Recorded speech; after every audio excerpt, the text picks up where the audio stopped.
taking a look here at the Chupacabra. Chupacabra is a melee fighter, solo, 14 health, move of 3, and the ability is after you attack, you may draw a card. Getting into the attacks first, this is a 0 attack, 3 copies, the more they struggle. During combat, the value of this card is equal to twice the printed value of your opponent's card.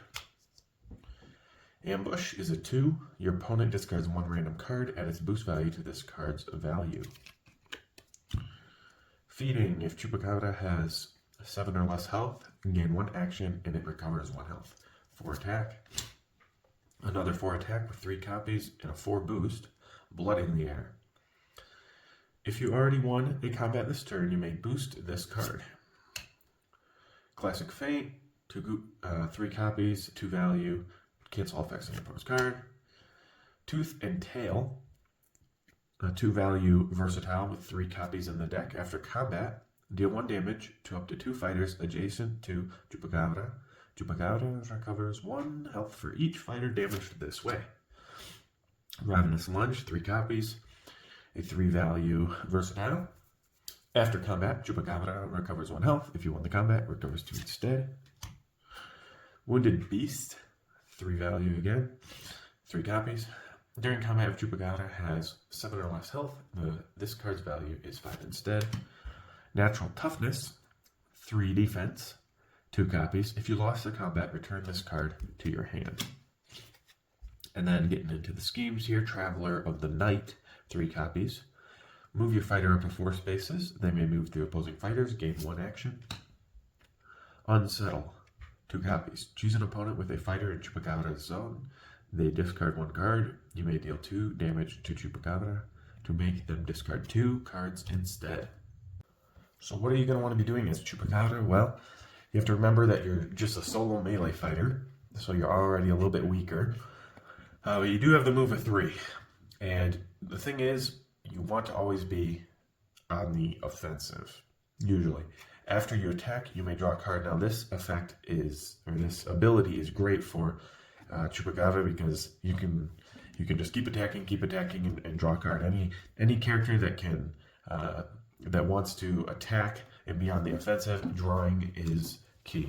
Now I've split these into 3 different groups.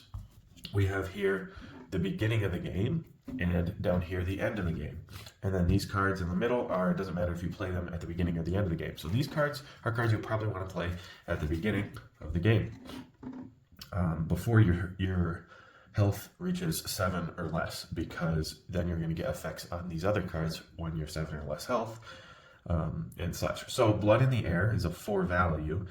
If you already won a combat this turn, you can boost this card. Now it doesn't matter if you play this beginning or late. The same for all 3 of these, but because you want to save your actions for late game for these cards that are going to be in this pile, you want to play. You'll need some cards to play at the beginning. So the cards without the effects of being less than 7 are the cards that you're going to want to be playing. Another one is Ambush. Simple. Your opponent discards a card, and you can add a random card. Or add a boost value to this card's value with that random card. And then the more they struggle, the value of this card is equal to twice the printed value of your opponent's card. This is a great card. One of the best cards, maybe the best card in the Chupacabra's deck, because if they play a 4 skirmish, they're taking 4 damage, right? Because you've doubled that and made this an 8. So it's very scary for them. You don't want that to be feinted. And they probably want to save their feints for these last cards here. But of course, they're going to probably try to be strategic. But it's nice that you have cards that want to be feinted at the beginning and at the end of the game. And then, of course, we have here a scheme, Unsettle. Choose an opponent with a fighter in Chupacabra's zone, and they discard a card. You can deal up to 2 damage to Chupacabra. I put this at the beginning because you can deal 2 damage to draw 2 cards. And that sometimes can get you down health if they're trying to keep you just above health, or if you want to come up with one of these cards, if you have these in your hand and you just can't get to that 7 threshold and you want to get the full value out of those cards, this would be a good card to play and to keep your hand count really high. And then these are just basic cards to keep during the middle, or it doesn't matter when you play them in the game. At the beginning or at the end, just be wise about it, knowing that there's no defenses that I put in the beginning, so you might want to use these at the beginning. Feint, of course, for canceling. Natural toughness, if you lost a combat, return it to your hand, so maybe you get that card a few times. And then Travelers, it doesn't matter when you play it, because you can play it in conjunction with some of these cards here. To get in and get over sidekicks and such, which is very beneficial, especially for a solo fighter. And then you gain that action, so you can do that for your beginning cards in conjunction with them, or your end cards. Now here, getting into the ending of the game, so that means when your health is 7 or below. Hopefully it's getting towards the end of the game. Feeding here is a 4, so if they cancel it, they're still taking 2. If Chupacabra has 7 or less health, gain 1 action and it recovers 1 health.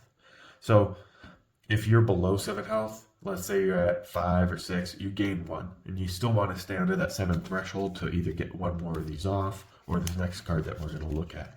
So you gain the action and recover a health. Then Wounded Beast. If Chupacabra has 7 or less health, this card's value is 5 instead. Obviously, you can use it on defense, but you probably want to use it on attack to make it a 5, right? So that's just late game stuff for Chupacabra.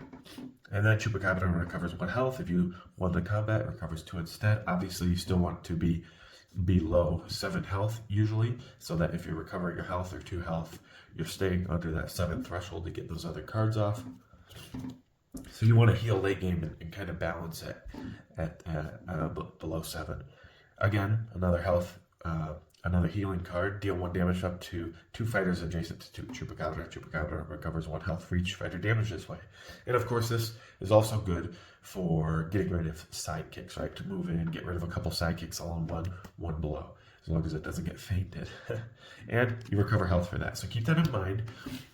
And that is what you're going to have to be doing with Chupacabra the whole game. Balancing, trying to stay right at 7, not getting too low, and not going over if you want to get these effects off. But he's very aggressive, very, very quick character, and can be scary, especially if you have the upper hand, literally, more cards in hand than your opponent, which you should in most games have that. But be careful about decking out, especially if they're hiding behind sidekicks and you're wasting card after card after card. Anyway, that is how you play Chupacabra. Pretty simple character. Just be careful when you play the cards. That's the most important thing for Chupacabra, when you play the cards. And if you do that right, you will be playing Chupacabra to his max.